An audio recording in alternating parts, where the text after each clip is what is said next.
The following stream contains mature content and subject matter. Viewer discretion is advised.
Hello, everybody. Welcome to the first episode of our fantastic Mage Chronicle. I am the Revenant Sarkon, and before we jump into it, I'm going to give my lovely players a chance to introduce themselves and their characters. Hello, everyone. I am Mama McStabber, and tonight I am playing Sylvia Carson Abbott, one of the Hollowed Ones. Hey, everyone. I'm Evie Eternal, and today I will be playing Eden Whitlock, a Verbena witch. Hey everybody, I'm Antera, and tonight I will be playing Jack Turner of the Society of Ether. And hello, I'm Maddox, tucked in my Maddox corner as always, and I'll be playing Jude Allen Astor, who is a member of the Virtual Adepts. Okay, before we get into the minutia of your everyday life, let's paint the scene, because the last time we delved into Mage was a very different time period. And so let's open up New Year's Eve, the end of 2017, as some fear for what's to come and some embrace it wholeheartedly. Fear and terror rumbling on the horizon like a storm. Humanity has pushed farther and further than ever before. Advancements are coming in days now instead of years or even months. Humanity has advanced by leaps and bounds. They have become the proverbial snowball on a downhill slope. Science and technology are on the precipice of skyrocketing to great heights or plummeting the human race into another dark age. Artificial intelligence is the new monster under the bed. Sleepers are regressing more and more. A tumultuous sea of fear threatens to crash over them, pushing them back and destroying all the progress that has been made. The Ascension war hangs on the precipice of social media. More and more information is at everyone's fingertips. The incredible and awe-inspiring has been locked down into 30-second clips that can be swiped away on a whim. Vigilance has never been easier. Working the Tellurian has never been harder. Eyes are everywhere. Billions of cameras watch the movements of humanity like the ebb and flow of the sea. Nothing escapes a technocracy's watchful gaze. It is with this in mind that a cabal of awakened have implemented their safety protocol. A new application has swept the nation and certain parts of the world at large. At first glance, the Blink application is a reminder program, a gentle nudge to remember to take a look around at the world and take in its beauty, to just breathe before you blink and miss something fantastic. The true purpose of the application is to have users take pictures of their surroundings so the program can create a database that maps our world in real time. A watchdog AI check for overt and subtle forms of magic with a K, in the surrounding and flags users and locations for investigation. Since 1992, a pinprick of a star emerged in the sky. And though only visible to those with the supernatural perception to view it, the red eye, as it's been called, has slowly grown in the black-purple vellum of the night sky. It has been a lingering reminder of the irrevocable changes that took place on the prime material plane. Changes that almost destroyed all of existence. Changes that cracked the mirror of reality and shunted splinters of possibilities across the multiverse. Changes that are still being felt today. Miami, Florida was forever altered after Hurricane Andrew made landfall. The city saw destruction on a scale and the natural order had never shown itself to possess. Humanity is nothing short of tenacious, though, and the city rebounded from the rubble to become something grander, something of a beacon. But you cannot have light without darkness, and Miami is not in short supply of darkness. Vampires struggle to reclaim the city from the monsters that would see humanity brought to heel. Werewolves are caught between the making amends for their past transgressions against the Pharaoh that calls South Florida home and protecting the remaining wild places from mankind's destructive tendencies. But sitting on the front lines of the invisible war are the awakened. The mages of South Florida have come a long way from the catastrophe that almost was. Almost being a relative term. The cosmology shifted. New paradox spirits were burdened with the weight of keeping this world from collapsing under its own curiosity. Stories have begun circulating about the decayed night on undoing harmful pulls on entropy. Some have shared stories of a couple coming to those who have pushed too far, too fast in the sphere of mind. And the most interesting followers, shadow of a witch, pointed hat and all, undoing world-shattering attempts at controlling the sphere of forces. Regardless of the sphere in question, someone is watching and someone is reacting. Whether it is one faction or another, the red eye has been and continues to grow in the depths of space. Sometimes it appears closer than others, sometimes it feels far, far away, but it is always a constant size, a size that is getting bigger as of late. And what could be brewing on the horizon to make this so? Today is January 6, 2018, 12th night, when a black screen dissolves into a vibrant bustle of the Magic City. Cuban coffee wafts from the cafeterias and corners, and the smell of churros dances provocatively between tables and diners alike.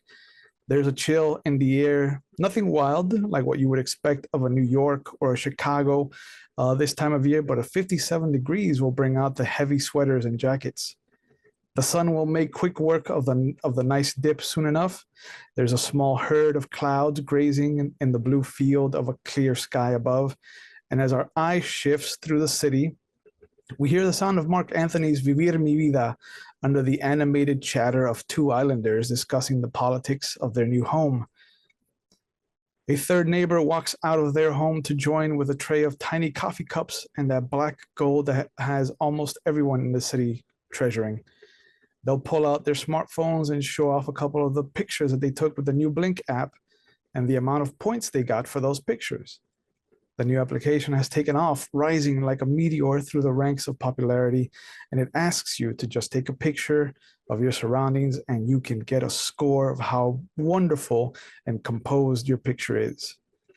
We will snake through the city and we will see Cubans playing dominoes in Little Havana. We will see a couple of techies setting the stage for a local band performing in Wynwood. We will see a construction crew cleaning up the mess of the last demonstration that took over the performance space being built on the campus of FIU's Biscayne Bay. And we will land outside the Coconut Grove Playhouse. A fundraising event to save the establishment has been in the talks of the town throughout the festive season. A special staged reading of Twelfth Night on the evening of Twelfth Night itself. But we're going to open with two particular people showing up to a spot in Coral Gables, just off of 57th Avenue between Ponce de Leon and 57th Avenue, just off of Coral Way. This is Panther Coffee. What time is it when Sylvia and Scott show up to open the spot?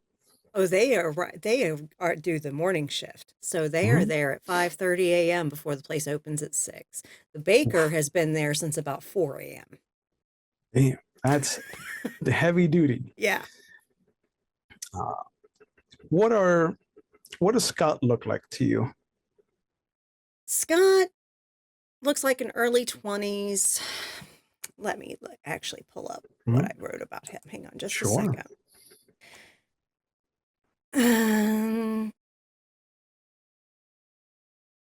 He's kind of a little bit of a pretty boy, but not enough to have an ego about it. Okay. He's got like dark brown hair. He's got beautiful brown eyes. Nice, even though it's wintertime, it's Miami, so he still has a little bit of a tan to his complexion. He's a good looking guy, but he's a white boy, and he's a pendejo. With an H, not a J. But yeah, no, he's her friend, and they are coworkers, and he picks her up because she does not drive. Who is in charge of the morning music, the playlist? The 3 morning crew, they kind of take turns. So this morning it's going to be the baker. Okay. I give it to you to create the baker.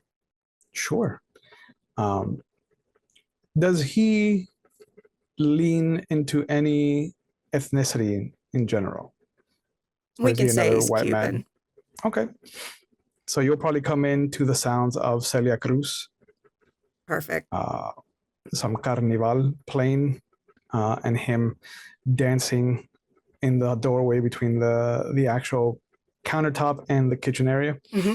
And before I describe your stomping ground, what does the coffee shop look like? The coffee shop itself, Panther Coffee, is a local chain. So there are Panther Coffees in various neighborhoods in Miami, but each one is distinctive. Each one is basically meant to blend in with the neighborhood it's in. So this one very much resonates with Coral Gables. It is colorful. It is, vibrant, but also a little bit subdued. And there is local artists' artwork on the walls. There is merch, because Panther Coffee does have merch. And It does. But there is also a few tables that are set out outside for when it's pretty weather, and also tables inside, and the counter you can order to go or you can dine in, kind of thing. As far as offerings, we do have coffees of a wide variety, because Panther Coffee not only serves the coffee, they do the roasting and of their coffees as well. They source them and then roast them. So you can actually buy bagged coffee beans as well. And they offer some general, pastries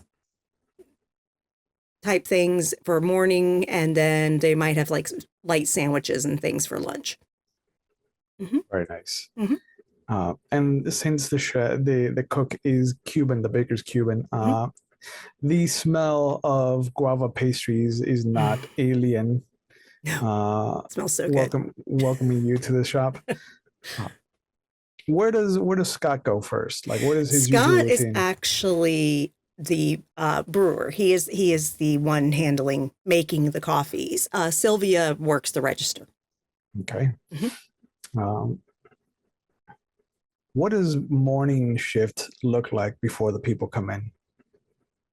Before it comes in, we basically make sure everything that, the afternoon and towards evening shift that works has prepped everything that we need. Anything that wasn't prepped, we take care of making sure it's ready to go. I make sure that the register is balanced as it should have been a lot, that it actually matches what they reported yesterday. And then we make sure that all the tables are prepped for folks that want to come in and have a seat. Is the baker the manager of the store, or is it Scott in the morning? It's Scott in the morning. Okay. Okay. So yeah, so he gets to roasting the brew of the day. What does it smell like to you? Is it a darker roast? Is it a lighter roast? Is it stronger than the decaf? I think it's a darker roast. Okay. Is the brew of the day today Is to that one of your complement the favorites? sweet pastries. Is it one of your favorites, or do you prefer a lighter roast? I actually like the darker roast. Okay. This is a good morning, because literally she's like her favorite pastries are being made and her favorite coffee. She's like, this is a good morning. Does Sylvia like cream cheese? She does. Okay. So as Scott gets to work brewing the drip for the day and kind of setting aside the espresso beans for any of the lattes, the baker, Hector, will just come over, slide a little plate of a triangular treat that you recognize as a what they call a pastelito guayaba con queso, which is guava and cream cheese in a triangular puff pastry. Oh. And he'll put the square one that is just guava and puff pastry next to Scott. But he does a typical Cuban thing where he just kind of like grabs your shoulders after he puts the thing down, and just kind of like puts his cheek to your cheek, and then goes over, kind of shakes Scott's hand, kind of violently shaking him as well at the same time. Because I don't think, and correct me if I'm wrong, but Scott, the way you described him, I don't think he's a full guy. I think he's more smaller. on the slender side. Yeah. Yeah, kind of lanky. Yeah, and Hector sounds like he's a much bigger guy. Like he likes his food. He likes his food. He bakes it. He's gonna partake. Yeah. All right. Sylvia actually will call out, "Thank you, Hector. It smells wonderful." Claro, always, of course, for you guys. Whatever I can do to help out. And she will take a quick bite of the one with cream cheese and savor that for just a moment and really enjoy it. And then she will take the vibrant fluorescent marker and go to the specials board to write up the specials for the day just before they open and put it in the window. What do you think are going to be the specials for today?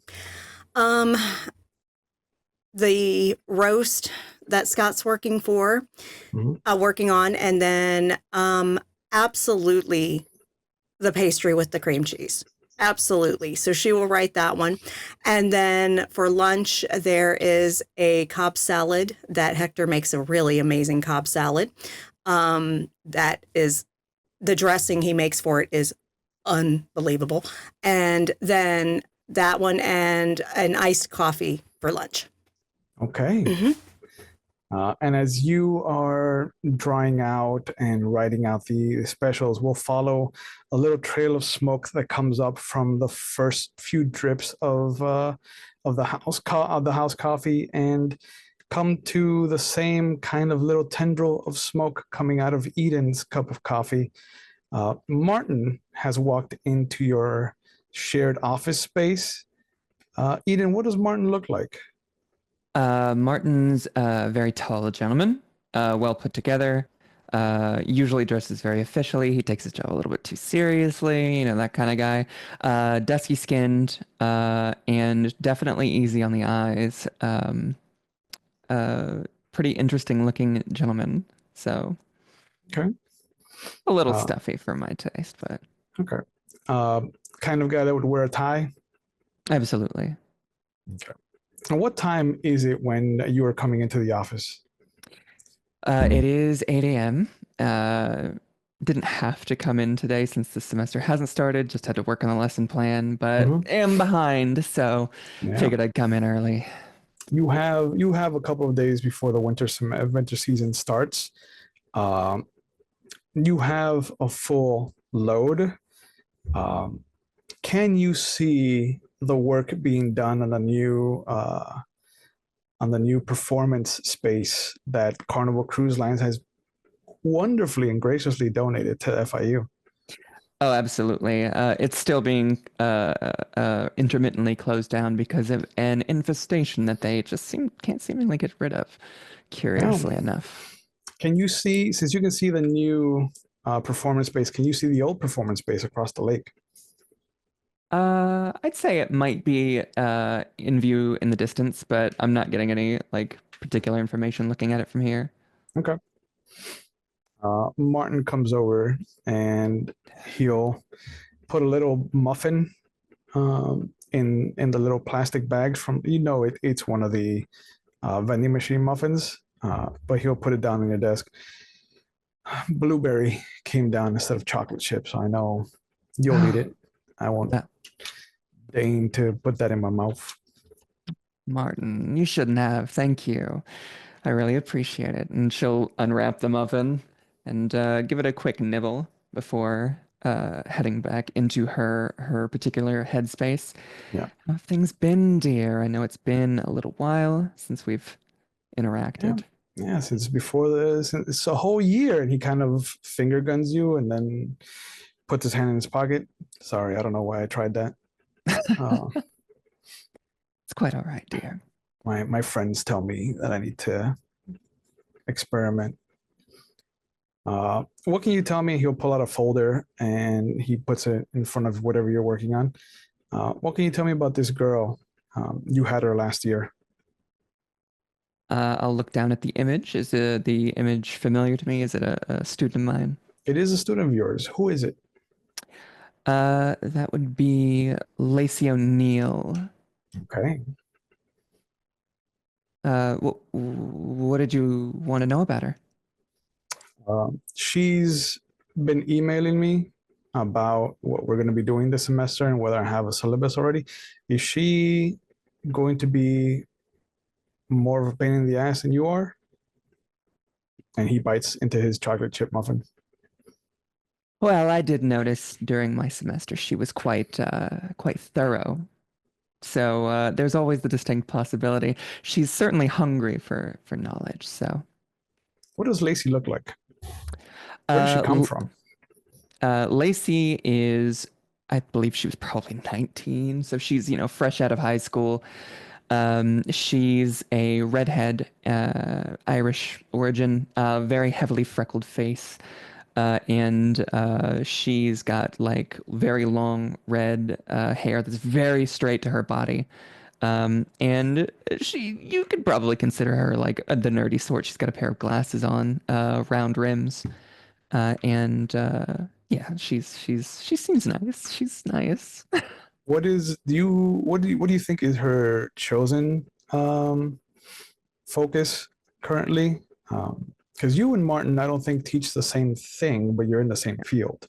Yeah, we're both in biological studies, but I'm specifically into marine biology. So she would probably be studying for some biology degree. I didn't inquire, so. Okay. Is Martin kind of a plant nerd? Yeah, sure. We'll say. Is that where the rivalry comes from? I think so, yeah, because we're constantly competing for grants, especially for work in the Everglades. Yeah. So he'll take in what you tell him, and he'll grab the folder. I don't know. I just don't like brown nosers. I know. And he'll kind of bring his tie down a little bit. I'm not saying she's going to be, but it feels that way. She wasn't a brown noser per se. Well, okay, so she wants to make contacts. She dropped your name 3 times in her email to me. I did tell her to use my name. I didn't know she would be so fervent with it. Oh yeah. Well, just give her what she wants, and I'm sure she'll be okay. And if she's given you too much trouble, you can always direct her back towards me for any questions she might have. I know. Oh yeah, it's going to get directed towards you. Great. What grade did you give her so I know more or less where she's going to be as far as effort?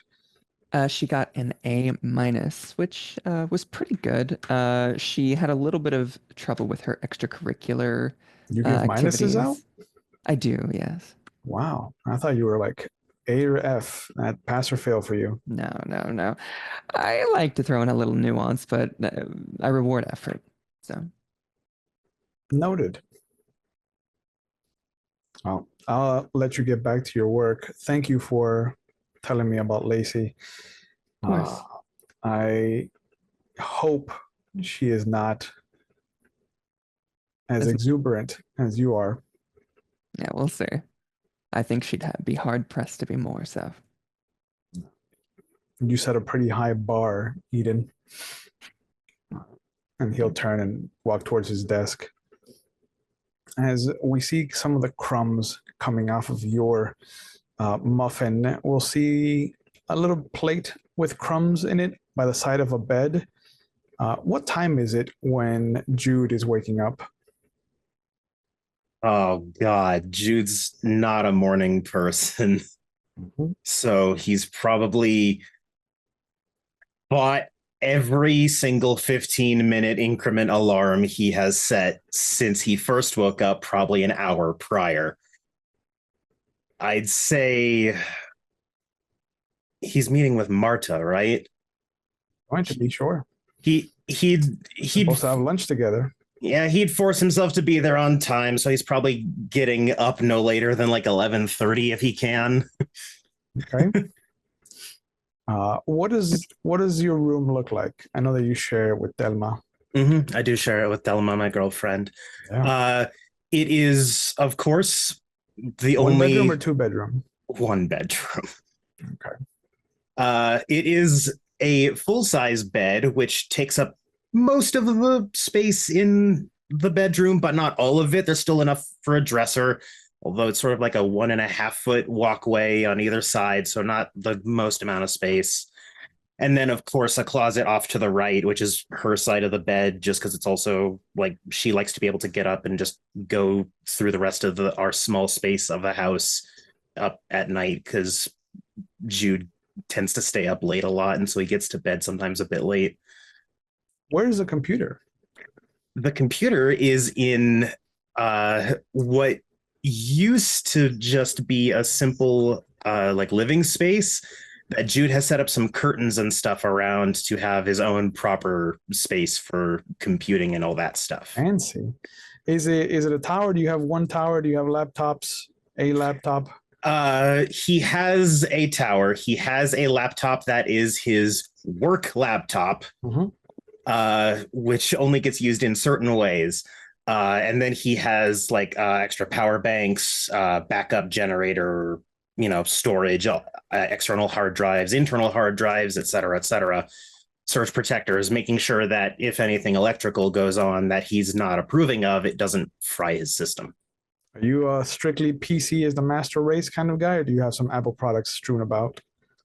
Not really, no. No, PC works better and has less issues and costs less. Of course. So what does it look like coming out of your bedroom into the rest of your duplex? The rest of the duplex is, at first, it's sort of very obvious that everything was brought in piecemeal. Like it probably started with just the bed in terms of furniture. And then as the years went on and they both earned some income, they were able to actually furnish it the way they liked. So from Delma's side of the decor, it is probably predominantly like stuff tied to her family history or her culture and stuff like that. But then Delma has quite a love of the ocean. So there's also stuff that is reminiscent of the ocean, seashells, things of that nature. And then for Jude, it is so much pop culture, like posters, figurines, fucking. He's got like an old setup for like storing vinyl discs as well as CDs and stuff. He has a CD setup as well as a record player. Okay. Does he lean more towards like 80s and 90s or early 2000s, like action movies, like dramatics, The gamut. comedy? Or is Runs he like a the weeaboo? gamut. Absolutely runs the gamut. There is no set thing that he is interested in, because they're like, there is like a couple anime figures, but then they're sitting right next to like a death metal poster, right next to a fucking just like, Love it. so eclectic that it's a little like people who don't know him are like, what the fuck are your interests? Because this is everywhere. Okay. You'll see the outline of a small shape, maybe about like 5'2", 5'3", just kind of come up to your window next to the front door. You know who it is before you even come out of your bathroom and like lock eyes with it. I don't know if you're familiar with windows down here in Florida, but they're slatted. And so they're frosted a lot of the time to give privacy. But opening a window isn't pulling the window up, it's opening the slats. But you'll see that there's a shape, and you'll see the telltale hand kind of come up, the face press itself against the slats to try to look inside. Jude. And he will just walk over and rest his arm and chin on the sill and open the slats. And this whole conversation's in Spanish, by the way. Okay. Sí, señorita. What does Marta look like? Marta, well, as you said, she is on the shorter side, but still enough to see into the windows. Maybe it's a little hard for her, but she's not on her toes or anything. And while she is short, she is more on the stocky side. She is a woman who, much like a baker in a previous scene, clearly grew up around really good food. And also knows how to make it herself. So she is by no means thin, and definitely her body shows that the food has been treating her well. Yep. And the moment you open the slats, you can smell the baked Cuban bread that she's already like done traditionally, like what we call a tostada. And she appears to be in her early 80s, probably just at 80, if someone had to make a guess. Yeah. And in Spanish, she just holds the plate up, and there's a mosquito net on the windows. Of course there here. is. I'm not stupid. Yeah. No, that's standard on homes. But she holds the plate up in front of you. You know that, bless her heart, Cubans don't do well with J names, and S names like Sylvia would be S Silvia. She still says most of the name. I can't get mad at her for that. Yeah. But she goes, let's go. Vamos. It's time to eat. See, let me just shoes. And then he shuts the slats and just probably throw some sandals on. Who cares if it's a little cold outside? Yeah. By the time that you're awake, it's already low 70s, high 60s. Then he's just thrown on some faded old ass jeans. He clips a carabiner to his belt loop that has a original gen Tamagotchi hanging from it. Yes. And you can see that the string has been modified because it's one of those things that like people would have from like a corporate like ID badge where it pulls out and then retracts, but it's for the Tamagotchi. Yep. I'm imagining traditional Tamagotchi is the colored shell, like the old IMAX. The hot pink one. Yeah. Perfect. Like the really vibrant one is original generation Tamagotchi. Yeah. So very Lisa Frank. 100%. And on screen looks like just this little blob with tiny cute eyes.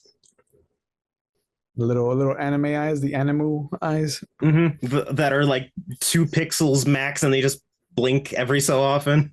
Yep. So you go around the fence that separates the houses. Duplexes are a single house, like I said, that are just split in half. And he also probably kisses Telma on his way out, just because she knows where he's going. But and in Marta's house, what do we see when you come in? Probably immediately would be her very comfy chair set up at the perfect angle for her from her television. Mm-hmm. And then sitting on a side table next to her chair is an older radio. Because she says sometime she prefers the radio because there's never anything to watch on TV. Radio Mambi is very popular among the old Cuban folks. Mm-hmm. But she hands you the plate of pan tostado, the Cuban bread toasted and buttered. What is she made for you for lunch today, for the two of you? It could only be ropa vieja, honestly. Okay. And what are the sides? What are the accoutrements? The accutremens. The accoutrements. Oddly enough, there is beer on offer, but that's more for Jude because she's like, you drink too early, and he just shrugs every time she says it. Mm-hmm. But he doesn't always take it, and so she's happy to just put them back in her fridge when it's done. There's definitely coffee. Yep. Like, without a doubt, there is coffee for her. As well as probably some lighter stuff, like maybe like smaller things of bread and things like of that nature as well. Yep. But it's not like Jude doesn't like eat until much later in the day for like his bigger meals, so he's fine with just something small for lunch. And he knows that she doesn't have, just because she is a bit of a bigger woman does not mean that she has a huge appetite, because she is old and the elderly tend to slow down on that. Yeah, her plate looks to be half as full as yours. Of course, this is a grandmother, so she is going to make sure that you have enough, not only for yourself, but for Telma. And you'll notice that the ropa vieja has been laid on top of a small mound of rice, but there's these yellow, kind of almost circular, more ovular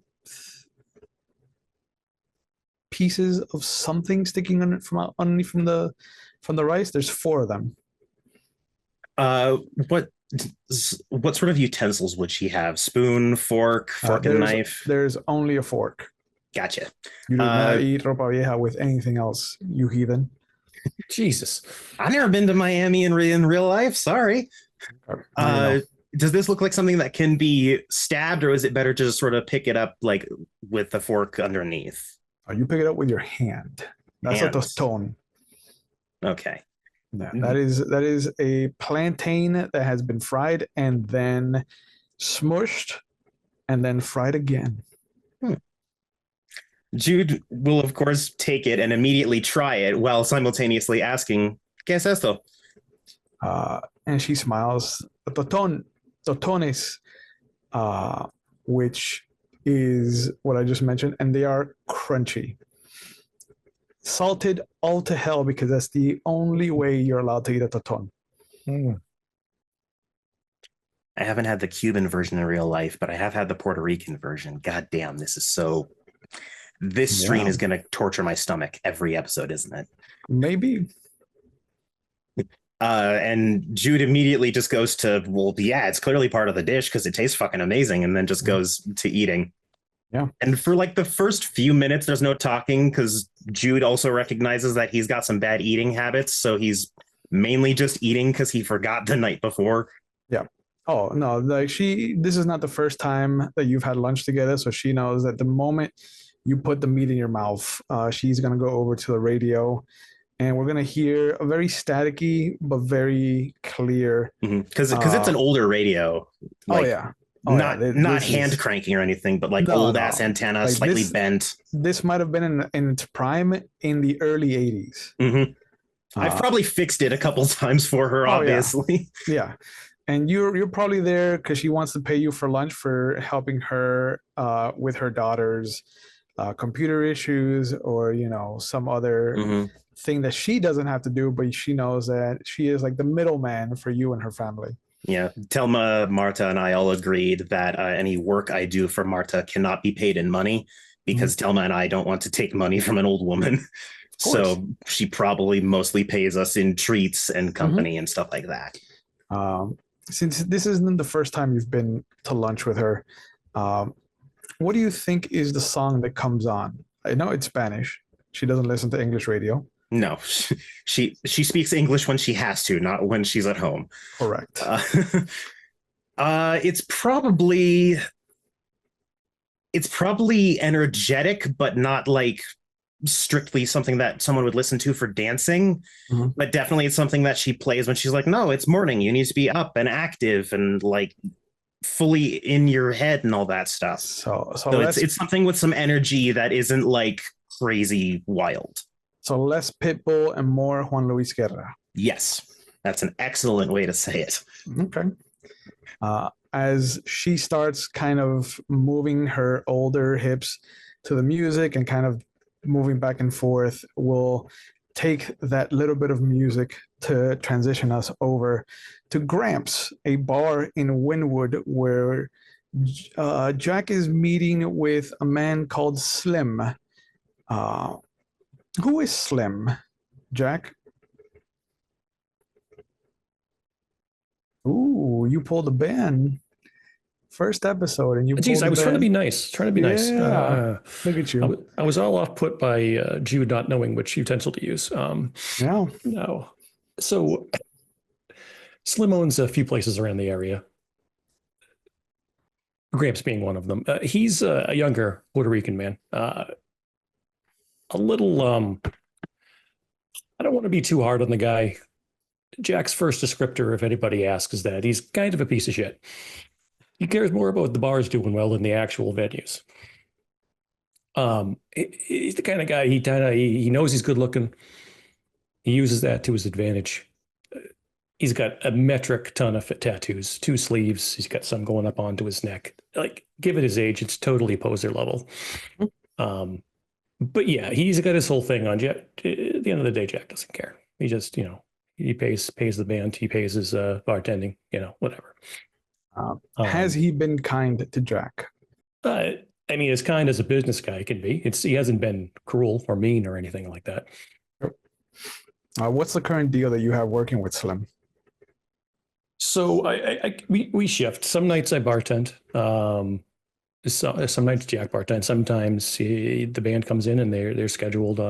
Usually it's a Monday, a Wednesday, or a Friday. Sometimes the weekends, but usually a Monday, a Wednesday, or a Friday.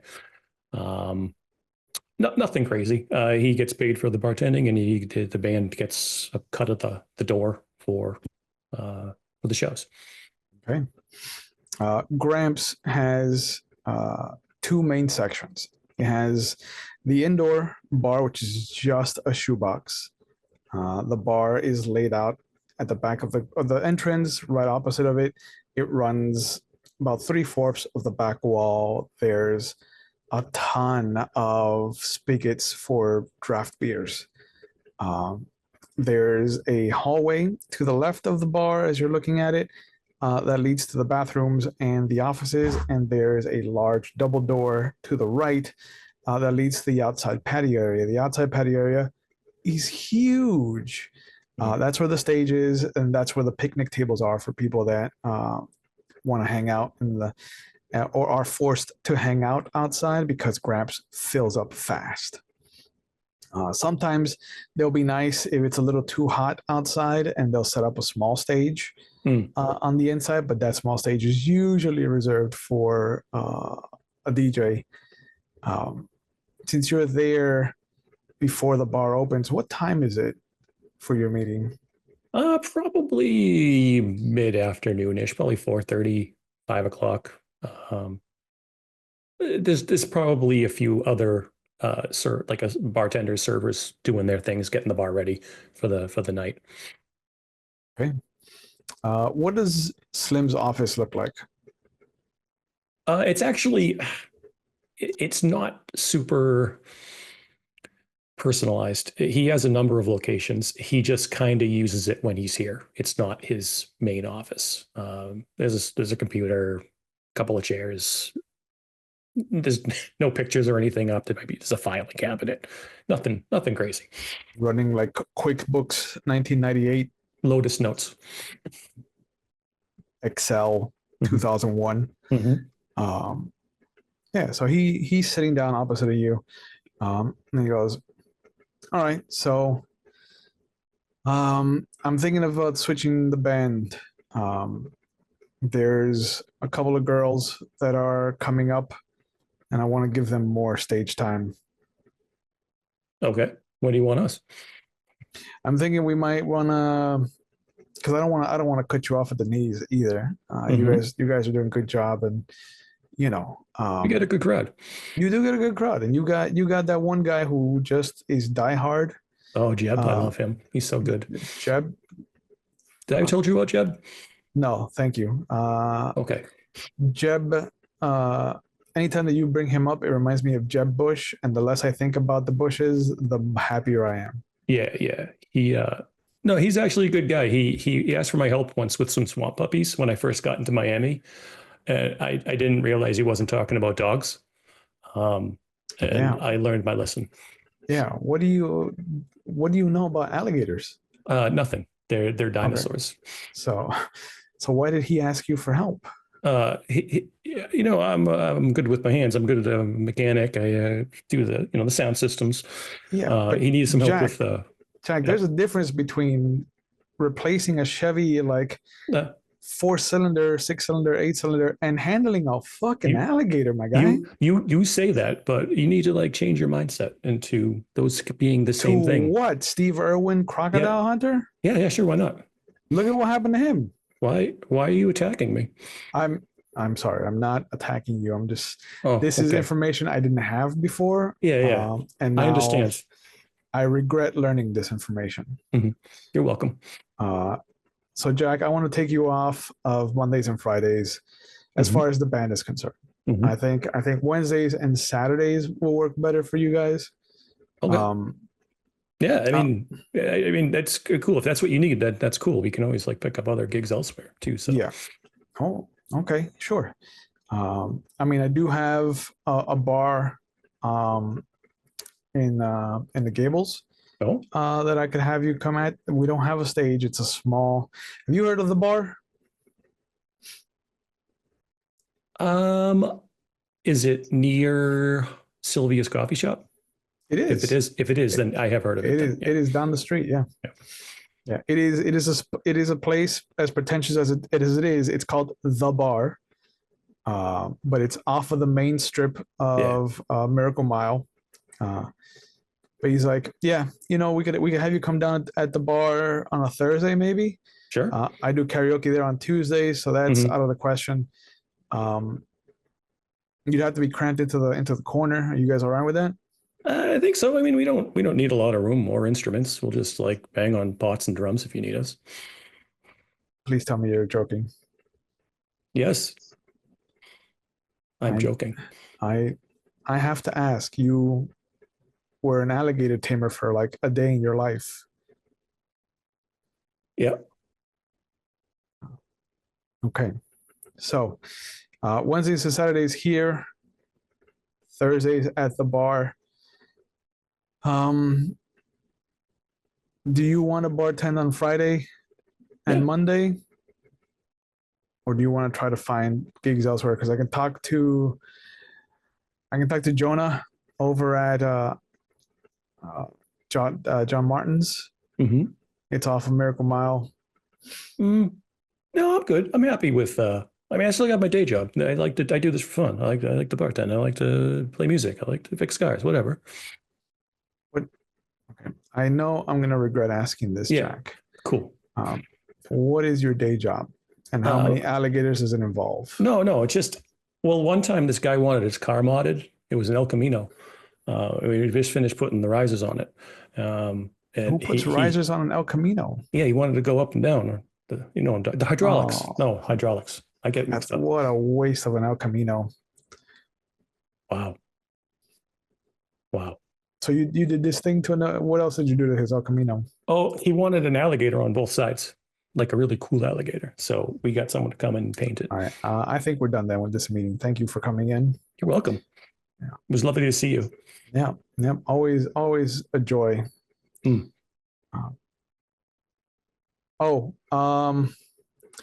your way out, I told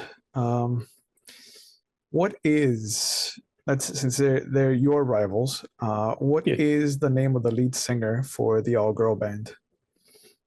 Oh, yeah, let me get her I actually did that right before this. Yeah, look at you, Her name's Molly Marshall. Molly. If you see Molly when you go out there, tell her to come in. Okay. You guys Now, aren't. now. Yeah, we're done Oh, here. okay, okay, you can go. Okay, thank you. Thank That was you. good. Okay, no. Yep. You're welcome. Bye, Jack. Bye, Slim. And, He's making eye contact the entire time. oh yeah. No. And It is wicked awkward yeah, talking to Jack. he is. Yeah, no, he knows, and that's why he said bye, Jack. And when you don't move, he goes, "That's your cue to leave." Okay, so Jack gets up and leaves. Okay, yeah. And outside, you will see this waif of a girl. I believe that you said Molly was a particular kind of person. Yep. I don't know if the joke is going to fly or if you want to go a different way, but I do enjoy that idea that we came up for Molly. So what does Molly look like? So Molly essentially, if you haven't met her, she's a little terrifying. She kind of looks like the girl from The Ring. She just wears a dress and she just has long black hair. And she doesn't talk above a whisper ever. And she sees you come out of the hallway. She has what looks to be a pint of something dark. Mm-hmm. And she just holds up her hand to you. Hey, Molly. Hey. And you see her lips move, but from your distance, you don't hear shit. Slim wanted to talk to you. He was done talking to me. Apparently, I'm too much for him. Okay. And again, you see her lips move. Nothing. Well, it was good seeing you. Nice chat. She leaves her beer on the table and just kind of like, it's the weirdest thing that you can see that her feet are moving because she's walking towards you and she's walking past you, but it looks like she's just ghost walking, like she is just on one of those like walking tracks in the airport, just right by you. She's cool. I like Molly. And the hallway is not a big hallway, but she manages to not touch you, even though like you see her shoulder come within a centimeter of you, and then her whole body just shifts around you. And she doesn't rub up against the wall either. Like she is, whoop, and moves into the office. And you just hear, "Oh, Molly, have a seat." And then the door closes. He thought I was bad. Right? So fucking creepy. He says that out loud. He laughs to I himself. fucking love her already. Same. To clue everyone in, the joke was that Molly is a slua and she's a lead singer of a band, and their technician just hates the living shit out of her. Can't pick up any of her gains because she doesn't sing into the microphone. She sings in a whisper. She's part of that whisper metal. Yep. She's got the Marilyn Manson drone going on through every single lyric. Yep. Fantastic. So the tech is always like raising the gain whenever she's speaking and then dropping the gain so she doesn't get feedback from the instruments. Fantastic joke, and I love Antera ran with it. But it is midday now. At this point, everybody has kind of gone back home. You all have an invitation to the Coconut Grove Playhouse event, the special 12th night reading. But also, you have been asked to investigate a certain situation. There's been a couple of pictures that have surfaced about the Coconut Grove Playhouse as far as this new Blink app is concerned. It appears that the Coconut Grove Playhouse is picking up different distortions. And it's not in every picture, but there are pictures of the Coconut Grove Playhouse that have a little bit of an aura, kind of similar to a Mage's aura, that kind of myriad of colors. You also have some pictures will show this creeping vine that envelops the front of the building. Even though it is a historic building, it has a very tiny parking lot to the right of it if you're looking at the Coconut Break House. No plant life. It sits on a corner in Coconut Grove that doesn't even get a lot of traffic. A lot of the traffic is on Grand, and it goes past like the Cocoa Walk strip mall that's kind of like high bougie, 3 stories of just stores, and at the rear of it is a AMC theater. There's a couple of bars, Sandbar being the most prevalent one on Grand. There's a couple off to the side like Moe's and Barracuda, which is known for its college night karaoke that goes from I want to say like 11 till 3 in the morning. And for a Thursday, that's impressive.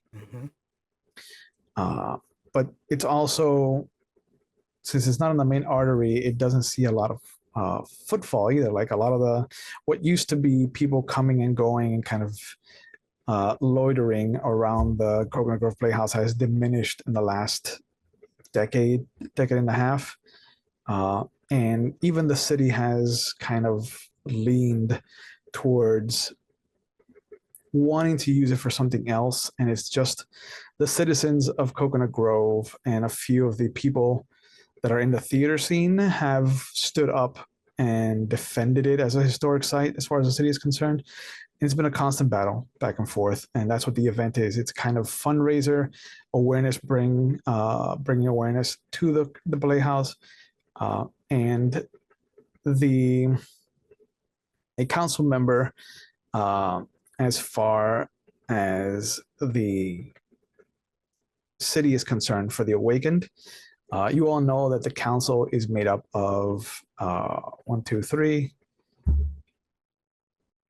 3 main members who are the ones that kind of reach out. They're the ones that kind of will see a problem and ask somebody to take a look at it. Right now, the one that has extended the invitation to you guys is Sasha Koppel. She's a member of the Society of Ether. And Jack would know that she owns Koppel's Classic Cars and Shop. You have waxed poetically about different cars, and you know that her favorite car is the Corvette Stingray, the 1974 Corvette Stingray. Yeah. She has the body of a Corvette Stingray. There are no wheels. There's no engine block. It's just every time she gets a chance, she'll add something to it. But it's been in her possession for maybe a year and a half, 2 years. But she said that she's going to be there with one of the other council members, the Order of Hermes council member. His name is Brandon Michael Fuller. They're going to be taking a look and investigating what this Blink app is all about. They've asked you all as a group to download the app onto a phone that isn't your own, if possible, since they don't know what the app is all about.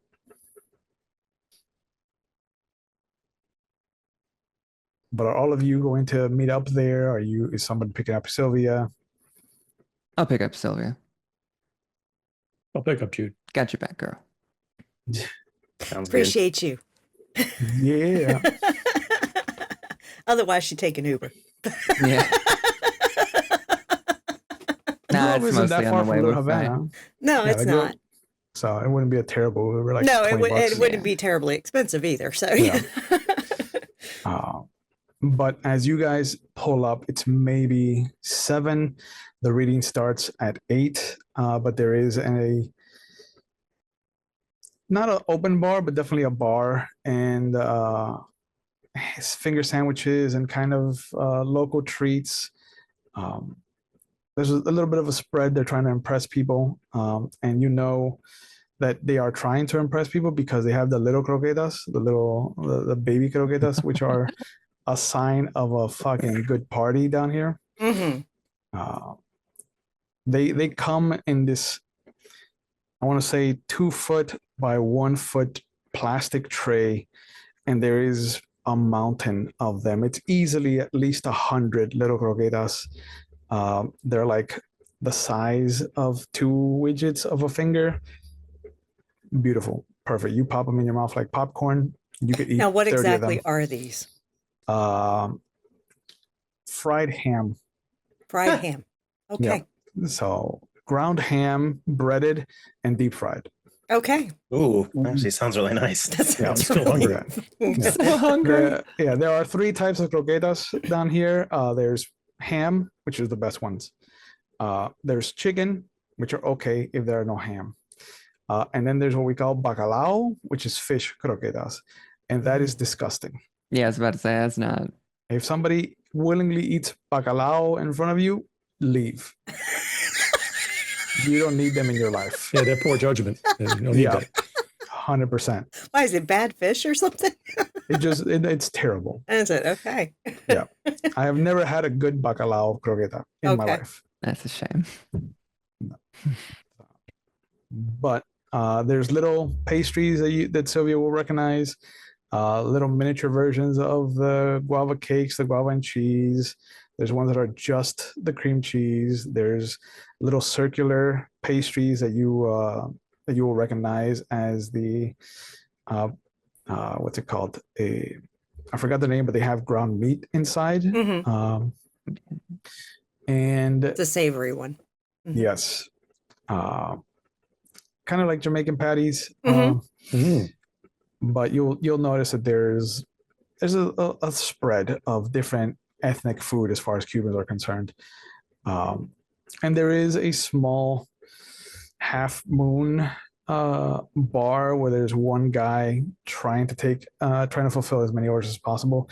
There's 2 coolers that have different beers. One has beers rather, and one has like soda and bottles of water. But as you guys are arriving, you will see that Brandon Fuller is there. And he's looking through an iPhone at some pictures. And as he motions you over, he'll pull his phone into landscape mode and just kind of hand it off to one of you. Who's going to get the phone? Kidding? He's handing me a phone. Of course I'm taking it. Okay, I figured. I didn't want to assume, but I figured. Jude doesn't let the others reach for it first. Oh, Sylvia's not even really paying much attention. She's looking around for any ghosts. I'm fucking smoking right now. Barely paying attention. There is an outside patio for smokers, so you're not missing much. The phone is set to the Blink app, and it has just a collection of Coconut Grove pictures, and you'll see they range in score from 35 to like 72. If you've been playing around with the Blink app, it scores on a rating of 10 to 100. 10 for the bare minimum, and 100 is like stellar. There's a website that you can go to kind of keep track of the hundreds. There's only been like 4 or 5 dozen so far. Is there any distinct difference between pictures of perfect hundreds versus like the lower 10s and stuff? Like quality or something like that? That people have realized hundreds don't have any people in them. Okay. My kind of app. Yeah. Mm-hmm. But All right, like, so his 70s and all that stuff Yeah. from his collection, I'm guessing, are like with like 2 to 3 people max in the photos and stuff. oh no, there's like a good number of people. Like there's pictures that have high 60s that have a small group kind of walking down the street, not Okay. even like looking at the. But these aren't his. These are the ones that he's collected off of the internet. And he, once he sees you kind of swiping through them, these are the ones that I've acquired from their collection. Those are the ones that have a bit of a glitch to them as they are suffered in their point totals. There hasn't been a perfect 100 of this place in any of the pictures I've seen. What sort of spots did get hundreds, anyways? In the city, I haven't. Maybe the Coral Castle. Maybe Pro Player Stadium. Or Joe Robbie, if you're one of those people. May I? Of course.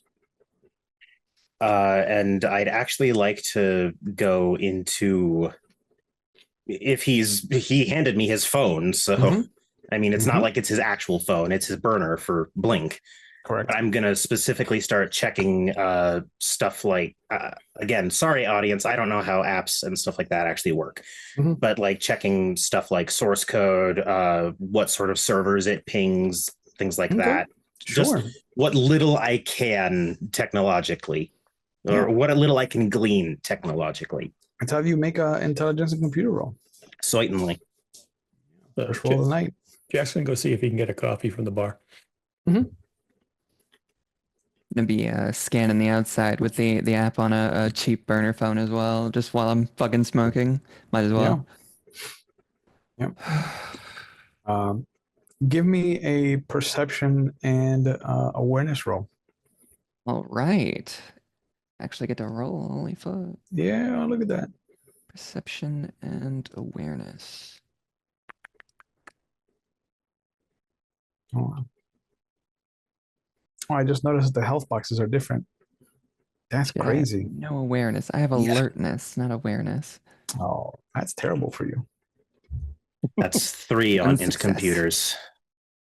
Okay. 1. The app is standard, run of the mill. It's doesn't have any source code or finagled writing or commands in it. The only thing that really kind of gets your goat about it is that it comes from King Industries.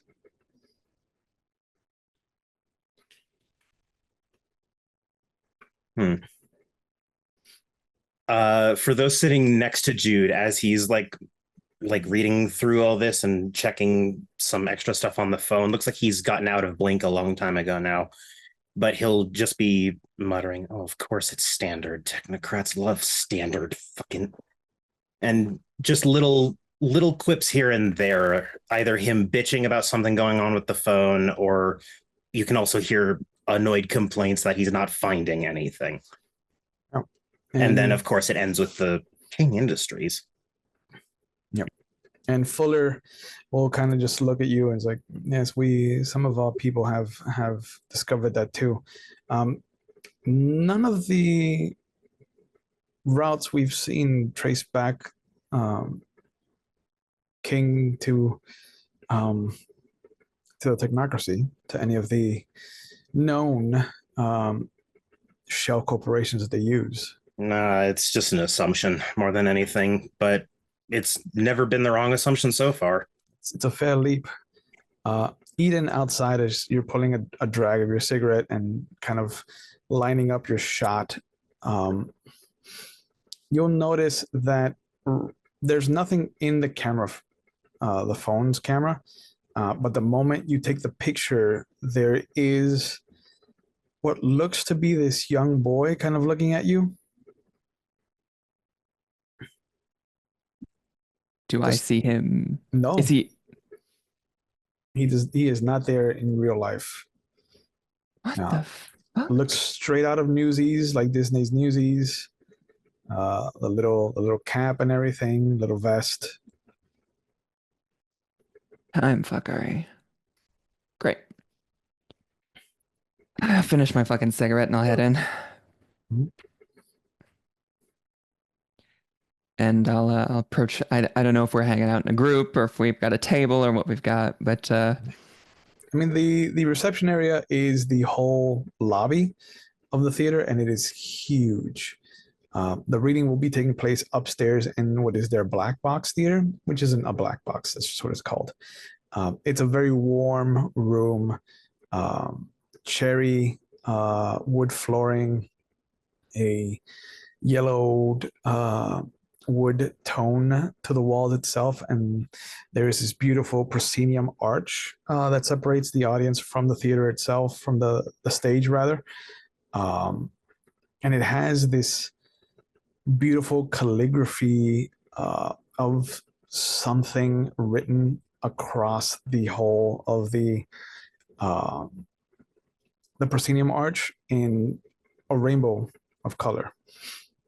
And it's always been like their creed to kind of include everyone and make sure that everyone has a presence here.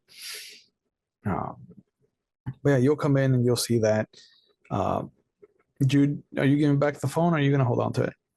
I'll hand it back to him. I have my own burner with the Blink app on it, although that Yep. phone's currently off.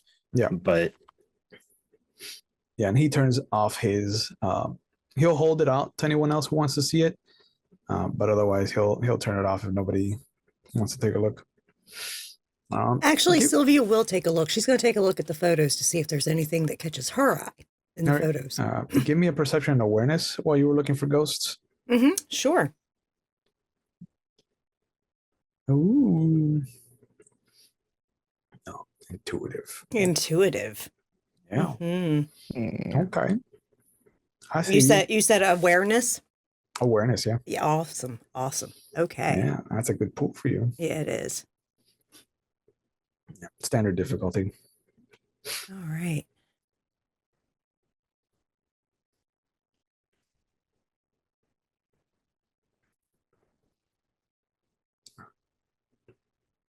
Let me go here so I can see what the roll is going to be. You're when just I do it. you're just using your mundane senses, right? You're not. Okay. Yep. You're not Right reaching now, I'm out? just using that. I haven't tried to pull on entropy at all. Okay. I got one success. Okay. But it is a 10, so Mhm. You kind of scan the room. There's nobody that really stands out to you. No one's given me that tingly feeling. No. And even your brother is not as present as he normally is. Like, he is much more translucent. He's off to the side. He doesn't look uncomfortable like he normally does in places. Okay. She'll make a mental note of that.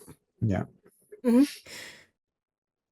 Like, normally he's kind of jittery, like he's always looking around, he'll kind of He's talk to comfortable somebody. here. Yeah, here he's Okay. his shoulders are down. She'll make a note and she'll ask him about that later. Okay. So when she's looking at the pictures on the phone, does she notice anything Spectre-like showing up? Spectre-like, no, but you will notice that there are no real constants. There's nothing that keeps repeating. Like, the one picture with the aura is the only picture that exists with the aura. The one picture with the vines is the only picture that exists with the vines. It's like every time that there's been a glitch with the Coconut Grove Playhouse, It's it's random. been something unique and random.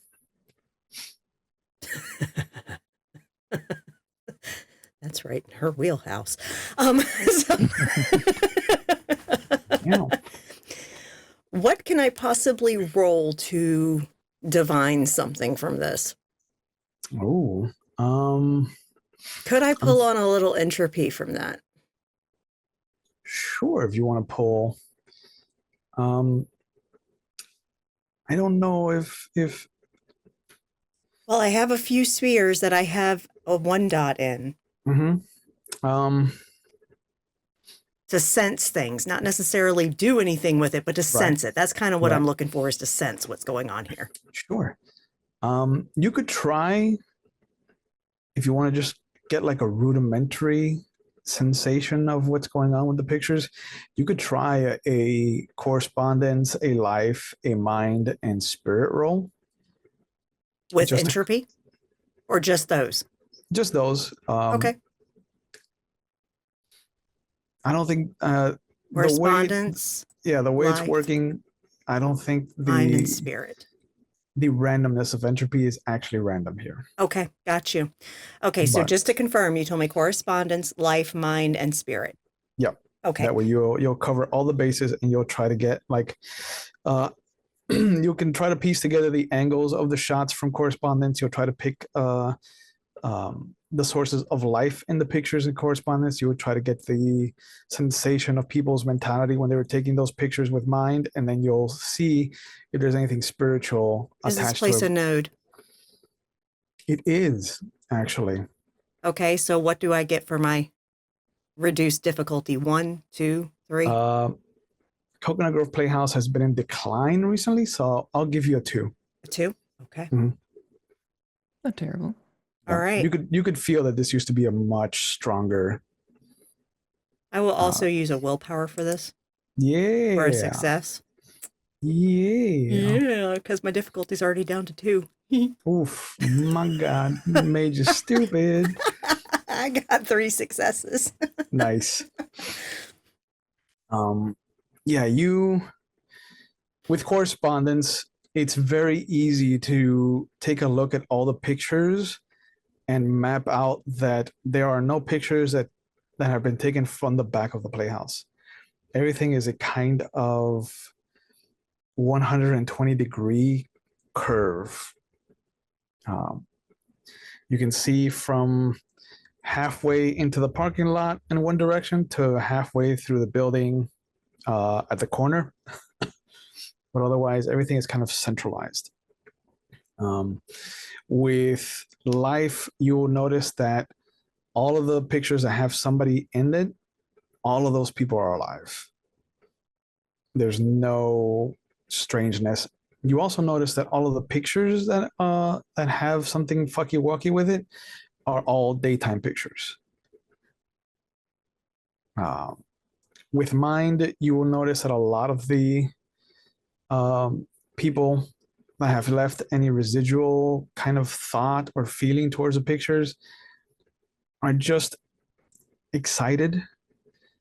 There's a couple that stand out as like paranormal investigators, like I want to find something. I hope I find something, or God damn it, please let me find This something. is a noted haunted place, isn't it? And with spirit, you'll notice that although there are lingering sensations, none of the capital S spirits or small lowercase s spirits are caught. They're always either aware that the picture is about to be taken and have made themselves vacated, Yeah. or you can feel them kind of bubbling up into the surface after the picture has taken. So there's something cognizant about how that works. And as she's looking at this, and she's kind of moving the phone a little bit and cocking her head and looking at it and cocking her head, and she's like, cunning, very cunning. Oh, something going on? Oh, yeah. Oh, I think I'm going to use the other spheres that she didn't use and look around. Ooh. I'll walk back in at this point. Yeah. So that's going to be forces, matter, and prime. Forces, matter, and prime. One of each, just one of each. Well, you could definitely use matter. Prime isn't going to help you because I would have had her roll as well. Okay. Because I got that too. What are you trying to sense with forces, though? I just want to see if there's anything unsettled. Like, is there an even flow to the place? Or is it just is chaos happening that no one can see unless they're looking for it? Okay. So yeah, it'll be forces 1, matter 1, Mhm. just to kind of sense, reach out, and find anything in the pictures. Exactly. Let's see. So I will also use a willpower node. So even with sleepers and being in a node that you still got your difficulty to do, that's first level dots. So Yeah. even with sleepers, they just raise it to 3. Yeah, fuck. Mages are broken. Yeah, they are. All right. So let's see. Let's play werewolf instead, guys. Right, because that's less broken. And witnesses. So bring it up to. Okay. Strength 2. 1 success. Okay. Wait, even with the willpower? Yep, that was a success. Double ones. Woo! Oh, yeah, you saved yourself from botching. You do not want to botch in a magic roll. I hate Foundry. Foundry, No, Foundry, he doesn't mean it. Keep working, please. Yeah, Foundry giveth and Foundry taketh away. You'll notice very different things that Sylvia didn't see. There are certain pictures where the ivory, for example, the ivy vines aren't life. They're materials. They're actually made of plastic. The glow is definitely not an aura. It is electrical in nature. It is the same kind of glow that comes from a Northern Lights or Borealis effect. Oh, it's radiation hitting the atmosphere. Mm-hmm. That's doesn't explain anything to me, but it's super interesting. Mm-hmm. I'll relay that too. Yeah. And Sylvia's like, do you notice the angles here? Mm-hmm. Literally, none are taken from the back. Mm-hmm. The hell's in the back?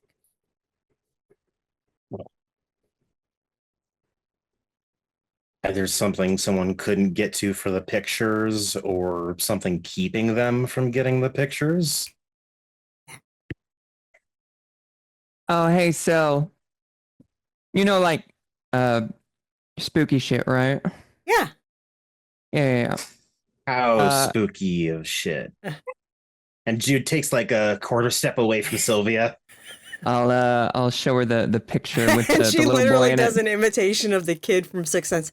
I see dead people. Yes. Yeah. Yes, we're aware of that, you fucking creep. Fuck off. So we got a fucking kid straight out of the 1920s. Ooh, really? Yeah, look at this shit. I'll show her the image that I took with Blink. Okay. Look at that. Wasn't When- there, by the way, in when case you were Eden- wondering. When Eden shows you the picture, Yeah. there's no kid. There's no kid. It looks like a typical picture of the side of the playhouse. Wait, what? I'm gonna look back at it. Take me where you saw the kid. Sure, yeah. I'll grab her hand and pull her Is the through. whole is the whole cabal going on a field trip? Yeah. Did I get a copy? Did I get a copy? Sure. Yeah. You got a fucking. Like, They gave you. I'll hand the yeah, phone back to the hermetic. Yeah. Like, not even looking at him, just hand it back. Yeah, he's fine. The cafecito that they gave Jack is called the colada, and it's meant to be shared. Like they gave you the actual styrofoam cup, which is like I want to say 6 or 8 ounces, Mhm.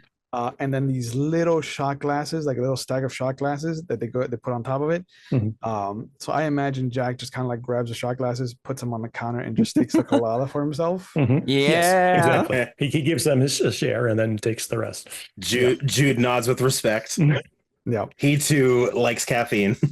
And as everybody makes their way to the parking lot of the Playhouse, I think this is a good time to go to break, everybody. So we'll see you guys when we come back. All right. We will be back in 10. And welcome back, everybody.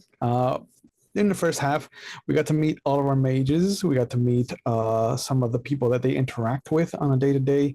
And then we got to see them arrive at the Coconut Grove Playhouse to discover that there's something hinky afoot. And we left off with them going out into the parking lot to try and track down a disappearing, reappearing, pun intended, ghost of a kid. Mhm. And so we'll pick up with all of you coming out to the side. This is the first picture that Sylvia has seen of something that isn't the front of the Playhouse. Yeah. We're in the smoking section. And immediately Eden is going to light another cigarette because she is a chain smoker. Jude reaches into his messenger bag, and also there's a little bit of shuffling noise as he then takes out a cigarette and just holds his hand out for Eden's lighter when she's done. Oh, do you guys Here you smoke the go. same thing, or I you... smoke menthols. Oh, Like you're one probably of those. probably fucking just straight up camel bullshit. Honestly, for Jude. Okay. Sylvia's going to take like 3 steps away from the smokers. And Jude makes sure that Yeah, he's at least like not in the same wind direction so that you guys aren't like inundated. And then she's going to take some lavender oil from her purse and rub that under her nose. Right. Sorry, Sil. In just I know a you little don't bit like of it. in just a bit of mockery, Jude takes a cigarette and does the exact same thing under his nose while mainly like half cutting She towards flips him Sylvia. the bird. Nice. Fucker. So I'm just kind of trying to sense if there is a little boy spirit around here. You have entropy. I do. So and it's my not affinity hard. sphere. Yeah. There is a few spirits. hangers on. Okay. And you'll notice that your brother stays at the door. Okay. There's a bit of trepidation in his face as he looks out from the space, from the playhouse. Yeah. But he kind of just leans against the door frame. Okay. And she looks to her brother and says, "Are you good?" He nods. Okay. And you know that he never really like leans against something because sometimes from what he's told you, they're not really there. Yeah. They don't have the spiritual resonance. But if he's leaning against that, that means it's on this side and that side. Mm-hmm. She's got this. Yeah. You're catching what I'm putting down. I'm catching what you're putting down. And so she's like, okay, and she, again, just catalogs that away, talk to him later about it because that's interesting. And then she's does she need to roll her entropy to be able to see the spirits that are hanging around? No. I'm going to say that you're still close enough to the node resonance to just kind of piggyback off of it. Okay. There are 3 particular spirits. Okay. There's an older man who is wearing what looks to be a uniform, a valet's uniform, standing over by a little... Well, right now there is a remnant, like a little, just the square base of what used to be like a guard house, where somebody would operate the kind of hand rail that would come up, and he's kind of like standing in what would be the little guardhouse. There is a little kid off to the side by the rear of the building, who has a little vest, a little Newsies kind of cap. And there is a young woman who is pacing up and down what looks to be one of the aisles where the cars can come and go. And she has something that looks like a rolled up magazine. And every so often she'll stop, she'll open it, and then she'll close it and roll it back up and then keep walking. And you can see her mouth is moving, so she's saying something, but you can't hear it across the shroud. Okay. And I am going to sit because I imagine this area that may not have seats, but it's an area that has been there's a surface or something I can sit on. Yes? Yeah, It's like a there's patio? there's a very small, like 3 foot cement walkway that circles around the entire building. Otherwise, it is gravel Okay. So she's for the going to parking sit lot. right in the middle of the walkway. Okay. And she's going to take out of her bag a notebook and a pen. And here we go. she is going to look to the various spirits and smile to each of them and say, if any of you would like to tell me your stories, I'm happy to listen. The woman kind of stops what she's doing and she looks in your direction and she tilts her head. She's not used to somebody, clearly not used to somebody noticing them. I see you. And perhaps I can hear you.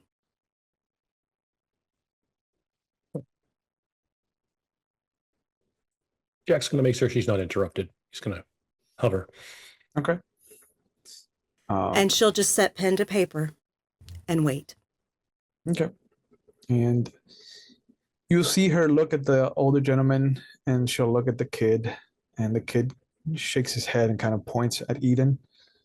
But the old man just kind of looks in your direction, and there's a very fatherly look in his eyes. What was Sylvia's relationship to her father? They have a good relationship. She was the only girl and the baby. Okay. She was daddy's girl. Daddy's girl. Yeah. Do you think she would remember anything about her dad at this moment? Probably. Okay. And it would be a fond memory. You see that he has this moment where he touches his stomach like he's just had a full meal, Mm-hmm. and he'll vanish. He'll just kind of slip into nothingness. Mm-hmm. You've played Wraith, so you know that I know that I just fed him something that he enjoyed. Mm-hmm. Yes. Mm-hmm. The little kid is still in the corner, and he just kind of keeps shaking his head and pointing at Eden. But the woman comes over, and she mirrors how you're sitting. Mm. But she will point to the cane. She holds it up. Yeah. Bad accident. Did a number on me. She points to her brother over her shoulder and says, took him out. She looks at him. But I've been able to do this since I was a little girl.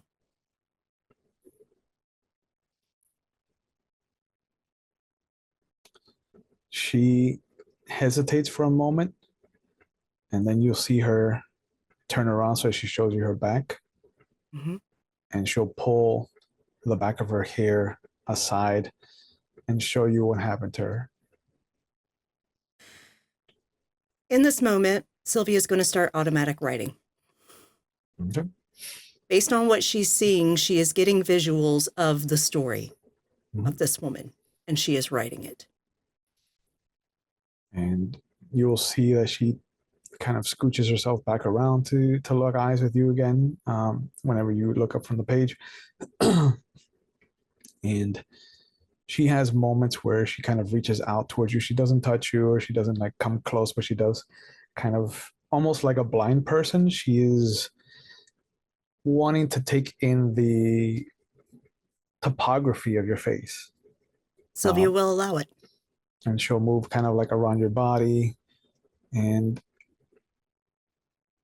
there's a moment where she smiles at you, and the same thing happens with her. Like she just starts to discorporate. What's her story? What sort of injury did she have to her back? Was it stab wounds? No. Bullets? It was self-inflicted. Self-inflicted. Yeah, to not get too graphic. I got you. She would tell the story of a jilted lover. She got her heart broken. And unfortunately, due to her circumstances, she was considered a ruined woman. What So year is she took popping her up to own you? life. What year screams to you about her life? 1932.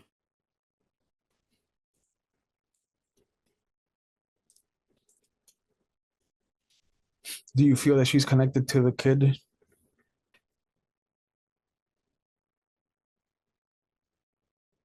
She looks to the child with a question in her eyes.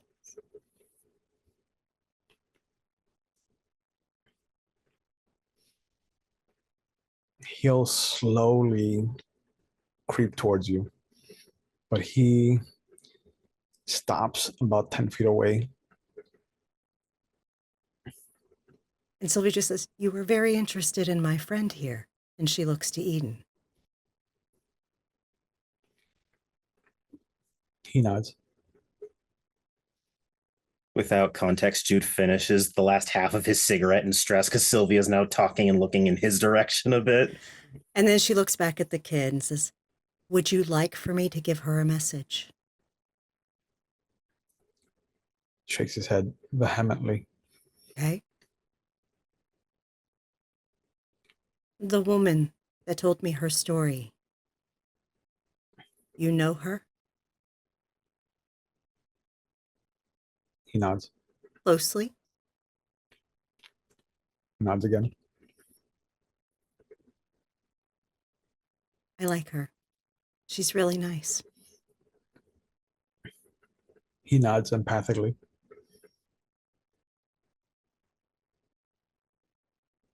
Is there something weird going on here? He nods, and he'll take a step closer. We're trying to figure it out. Make it better if we can.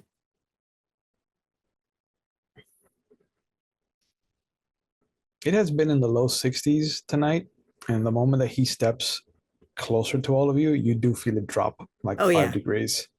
Oh, yeah. Like if New you were to cigarette touch Sylvia right immediately. now, her hands and arms would be ice cold. She is hardcore channeling right now. Yep. And Yeah, immediately smoking another cigarette.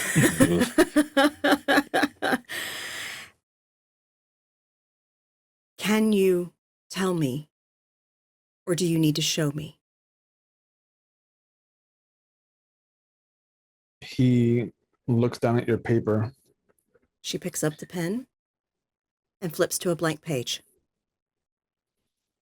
And he comes over and he puts his hands on top of yours. Mm-hmm. And there's a moment where you'll feel these little threads kind of cinch up and hook around like rings around the bends of your finger, like from the first knuckle all the way back to the third knuckle. Mm-hmm. And he starts to kind of move his hands like a puppeteer. Mm-hmm. And you don't write any words, Okay. but you do start drawing. Okay. She will automatically draw. Mm-hmm. This is not the first time this has happened. So she's completely cool with it. And those seeing her, you see her hand moving. You see her hand where it seems like from the third knuckle all the way to the tip, it has gone paler because it's cold.